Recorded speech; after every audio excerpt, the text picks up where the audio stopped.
Hello दोस्तों, एक बार एक बौद्ध भिक्षु भिक्षा लेने एक नगर में गया हुआ था और सारे नगर के लोग उसकी सेवा करना चाहते थे क्योंकि उस समय बौद्ध भिक्षुओं का बहुत सम्मान था। इसीलिए जिसे भी पता चला दौड़ा दौड़ा उस भिक्षु के पास पहुंचा। उन्हीं में से एक वेश्या भी थी जिसने उस भिक्षु के बारे में सुना तो उसे देखने चली गई और जैसे ही उसने उस भिक्षु को देखा वह देखती ही रह गई। उसने उस भिक्षु के पैर पकड़ लिए और कहा, मैं एक वेश्या हूँ और कोई भला आदमी मेरे द्वार तक नहीं आता, इसलिए मैं ये चाहती हूँ कि आप मेरे अतिथि बनकर मेरे साथ चलें ताकि कुछ दिन मैं भी आपकी सेवा कर लूँ।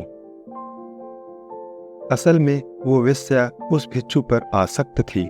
उसने आगे कहा कि हे महात्मा, मैं भी कुछ धर्म करना चाहती हूँ और ये भी हो सकता है कि मेरे भी मन में कुछ ऐसा भाव आ जाए कि मेरा उद्धार हो जाए। सभी नगरवासी उस वेश्या की बात सुन रहे थे और इससे पहले कि भिक्षु कुछ कह पाता वे बोल पड़े कि तुम क्या कह रही हो? एक बौद्ध भिक्षु तुम्हारे कोठे पर कैसे जा सकता है? इससे तो भिक्षु को पाप लगेगा। नगरवासियों की बात सुन वेश्या ने कहा कि मैं इन्हें अपने पाप को मिटाने के लिए ही अपने साथ चलने को कह रही हूँ। उनकी बातें सुनकर भिक्षु ने कहा कि मैं अपने गुरु बुद्ध से इसकी अनुमति लूंगा। यदि वे कहेंगे तो मैं आपके साथ जरूर चलूंगा। ये सुन वेश्या ने कहा कि मैं इंतजार करूंगी। इतना सुनकर नगर के सेठ ने कहा कि हे महात्मा, ये पापी है, आप मेरे साथ चलिए, इसका कोठा आपके जाने लायक नहीं है। इतना सुनते ही वेश्या बोल पड़ी कि तब तो इस नगर वाले सारे अमीर पापी हैं, वे सभी मेरे पास आ चुके हैं और सेठ जी आप भी तो मेरे पास आते हैं, तो आप पाप से कैसे मुक्त हो सकते हैं? आप भी पापी हो। यदि महात्मा मेरा उद्धार करना चाहते हैं तो आपको कोई आपत्ति नहीं होनी चाहिए।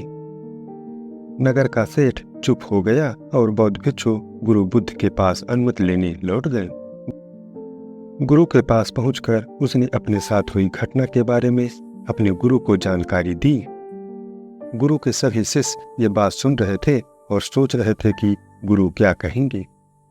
कुछ शिष्य सोच रहे थे कि अनुमति नहीं मिलनी चाहिए और कुछ एक ऐसे भी शिष्य थे जो चाहते थे कि अनुमति मिले ताकि वे भी कल को किसी ऐसे स्थान पर रहकर कुछ समय बिता सकें।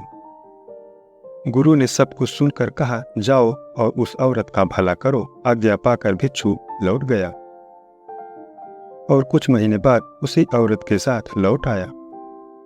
उसी औरत के साथ आता देख सभी शिष्य आपस में कहने लगे कि देखा संगत का असर, आखिरकार इस औरत ने अपना जादू चला ही डाला और अच्छे भले भिक्षु को सांसारिक जीवन जीने वाला बनाकर अब शायद विवाह की अनुमति लेने आई है।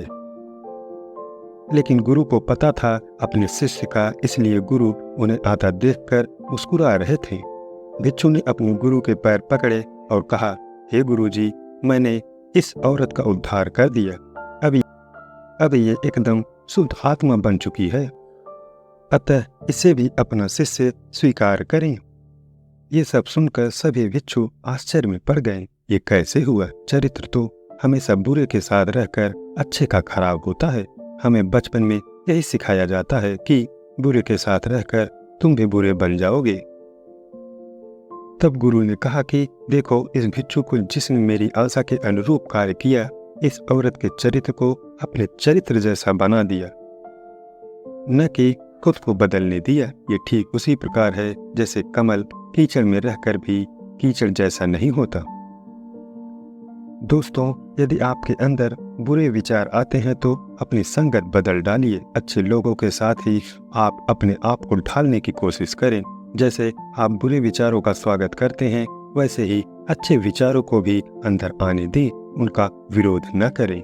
जैसे ही आप अच्छे विचारों के लिए अपने मन के द्वार खोल देंगे, आप पाएंगे कि आप एक अच्छे इंसान बन चुके हैं। दोस्तों, ये वीडियो कैसा लगा मुझे कमेंट करके जरूर बताएं। Thanks for watching.